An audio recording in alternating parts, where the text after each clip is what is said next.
In this video, I'll show you how to switch language on keyboard in Windows 11, alright?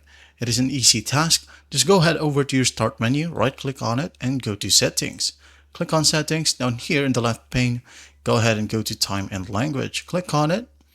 Now in here, just select Language and Region, alright? Click on it. Now here's the fun part.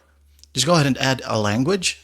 Now as easy as that, you'll be able to change the language of your keyboard. Let's say, for example, we're going to add in some language right here. Just click on this button, add a language. Now, let's say, for example, we wanted to add maybe Chinese right here, simplified Chinese. All right, click on it and hit on next.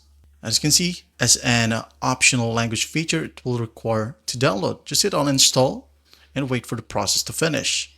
It says here, please wait while the language finishes installing, and this could take a few minutes.